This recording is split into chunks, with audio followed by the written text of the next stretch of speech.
시청자 여러분 안녕하십니까? VOA 모닝뉴스입니다. 도널드 트럼프 대통령은 유엔 총회 연설에서 한반도의 평화를 위해 대담한 외교를 추구하고 있다고 말했습니다. 또 북한은 엄청난 잠재력을 지녔지만 비핵화를 해야 이를 실현할 수 있다고 강조했습니다. 첫 소식 박형주 기자가 보도합니다. 도널드 트럼프 대통령은 24일 유엔 총회 연설에서 안보 현안과 관련해 이란과 북한, 아프가니스탄 문제를 차례로 언급했습니다. 그러면서 영원한 적을 믿지 않는다며 미국이 원하는 것은 적이 아닌 파트너라고 강조했습니다. 또 용감한 사람만이 평화를 선택할 수 있다고 했습니다. We want partners, not adversaries. America knows that while anyone can make war, only the most courageous can choose peace. 트럼프 대통령은 이런 이유로 한반도에서 대담한 외교를 추구하고 있다며 북한 문제를 언급했습니다. 북한이 엄청난 잠재력을 지녔지만 비핵화해야 이를 실현할 수 있다는 점을 김정은 위원장에게 말했다는 겁니다. For this same reason, we have pursued bold diplomacy on the Korean Peninsula. I have told Kim Jong-un what I truly believe, that like Iran, his country is full of tremendous untapped potential, but that to realize that promise, North Korea must denuclearize.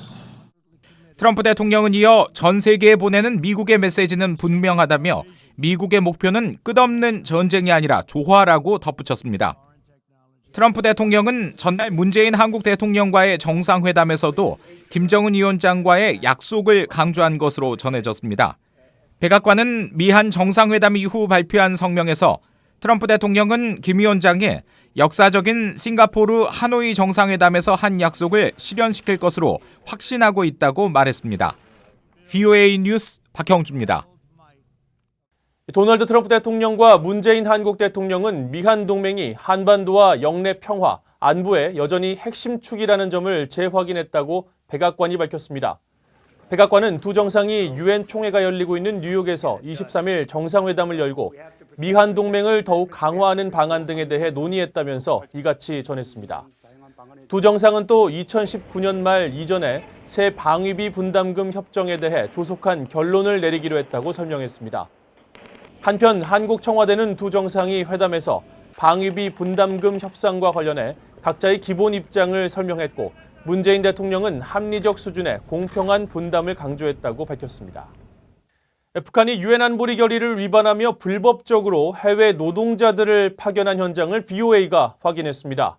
북한은 제재 대상인 만수대 창작사를 아프리카에서 이름만 바꿔 노동자들에게 외화벌이를 시키고 있었습니다. 함지하 기자가 세네갈 현지에서 단독 취재했습니다. 아프리카 세네갈의 수도 다카르의 허름한 단층 건물 앞. 북한 노동자들이 담배를 피우며 출근 준비를 하고 있고 몇몇은 식자재인 계란과 채소를 트럭에 싣고 있습니다. 김일성과 김정일 초상화 배지를 가슴에 단 사람도 있습니다. 출발 지시가 내려오자 노동자 7명이 한 차에 올라탑니다. 3명 좌석인 뒷자리에는 5명이 힘겹게 엉켜탔습니다. 이곳에 거주하는 북한 노동자들은 10명 정도. 지금 제 뒤로 보이는 하얀 건물에서 북한 노동자들이 출근 준비를 하고 있습니다. 이들이 어디로 가는지 따라가 봤습니다. 1시간 정도 걸쳐 도착한 곳은 세네갈 최대 식품회사의 공장 신축 현장입니다. 작업 중인 북한 노동자들에게 접근해 언제부터 일을 했는지 물었습니다. 일하러 오신 거예요? 평양에서? 언제 오셨어요? 3년 됐어요. 3년 됐어요? 그럼 다른 분들 새로 오셨어요? 다른 분들 또 오시고 또 새로운 분도 오시고 가시고 이제 그렇게. 금방 왔습니다. 가족들은 안 그리세요? 이렇습니다. 파견 노동자들이 몇 명이냐고 묻자 경계를 하며 말을 아낍니다. 몇 분이나 작업하세요 지금 여기서? 글쎄 그런 건 뭐 네가 알려주는 것 같습니다. 그냥 궁금해가지고. 제가 그런 건 저희가 우리 회사 책임자 동지들이 계시니까 네. 그런 분야를 통해서 더 알면 좋겠습니다. BOA가 현지 당국 등을 통해 입수한 여권 정보와 출입국 기록 등을 확인했더니 이들 북한 노동자들은 52살 오모 씨와 39살 련모 씨로 모두 노동 허가증이 만료된 불법 체류 신분이었습니다. 출근 때 봤던 북한 노동자들 중에는 작년 12월과 올해 4월 여권을 갱신해 지난 7월 세네갈에 입국한 사람들도 있었습니다. 2017년 8월 이후 신규 북한 노동자 입국을 금지한 유엔 안보리 결의를 정면으로 위반한 겁니다. 현지 당국 자료를 보면 이들 북한 노동자들은 모두 코르만 컨스트럭션이란 회사 소속으로 30여 명이며 세네갈 내 주택단지 등 건축 현장 두세 곳에서 외화를 벌고 있습니다. 그러나 이 회사는 제재를 받고 있는 북한의 만수대 창작사가 지난 2017년 6월부터 이름만 바꿔 만수대 창작사가 진행했던 주택단지와 호텔 건축 사업을 그대로 이어받았다고 세네갈 측 관계자가 설명했습니다. 북한의 만수대 창작사는 2010년 세네갈에 48m에 달하는 초대형 동상을 제작해주고 거액을 받았습니다. 제 뒤로 보이는 게 북한 만수대 창작사가 제작한 아프리카 르네상스 동상입니다. 당초 제작비는 약 2,700만 달러로 알려졌는데 VOA 취재 결과 실제 제작비는 약 5천만 달러입니다. 세네갈 정부는 북한의 외화벌이가 문제가 되자 지난해 초 만수대 창작사는 더 이상 운영되지 않는다고 안보리에 보고했었습니다. 하지만 이름만 바꾼 북한 회사가 기존 사업을 이어가며 불법적으로 북한 노동자들을 동원해 계속 외화를 벌어가고 있었습니다. 세네갈 다카르에서 VOA 뉴스 함자입니다. 한국의 인권단체들이 탈북자 구출의 날을 맞아 자유를 찾아 북한을 탈출한 탈북민들을 강제 북송하지 말라고 중국 정부에 촉구했습니다. 중국은 탈북민을 난민으로 인정하고 유엔 인권이사국의 의무를 다하라고 요구했습니다. 서울에서 안소영 기자입니다. 주한 중국 대사관 앞에서 중국 정부의 탈북민 강제 북송을 규탄하는 집회가 열렸습니다. 송환된 탈북민들이 처벌받거나 처형되는 것을 알면서도 중국은 정치적 목적으로 이들을 강제 북송한다며 국제인권규약 준수를 촉구했습니다. 중국은 난민협약, 고문방지협약을 준수해 탈북자들을 난민으로 인정해야 한다고 강조했습니다. 가혹한 처벌을 받을 그 나라로 생활해서는 안 된다라는 강제성한 금지원칙을 정한 난민협약에 바로 이 중국이 1982년 9월 24일 가입을 했습니다. 중국은 탈북민들을 경제적 이유로 국경을 넘는 불법 이민자로 규정하고 단속을 강화해 체포하고 있습니다. 중국 공안에 체포됐다가 가까스로 석방돼 한국에 온 탈북 여성은 자신들에게 자유는 생명이라며 중국 정부에 호소했습니다.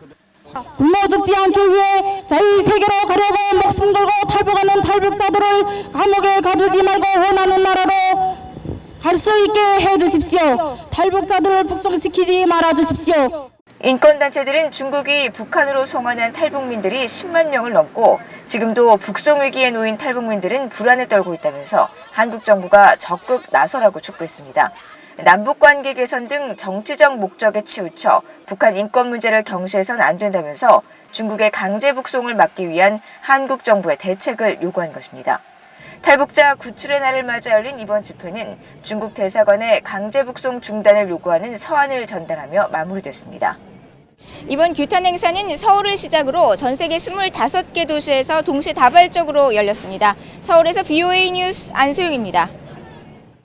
북한 정찰총국 소속 해킹 조직 라자루스가 인도은행 ATM기를 해킹해 신용카드 데이터를 탈취하려는 목적으로 악성 코드를 유포한 것으로 드러났습니다.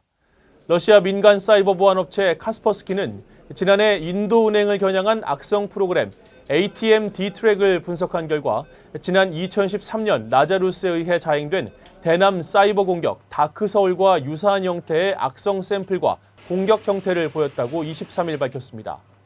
라자루스가 유포한 것으로 알려진 ATM D-트랙 악성 코드는 ATM 기기에 삽입된 신용카드 정보를 읽고 저장할 수 있도록 설계된 것으로 카스퍼스키 측은 북한 라자루스가 유포한 것으로 보이는 이 같은 종류의 머레어 샘플을 180개 이상 찾아냈다고 밝혔습니다.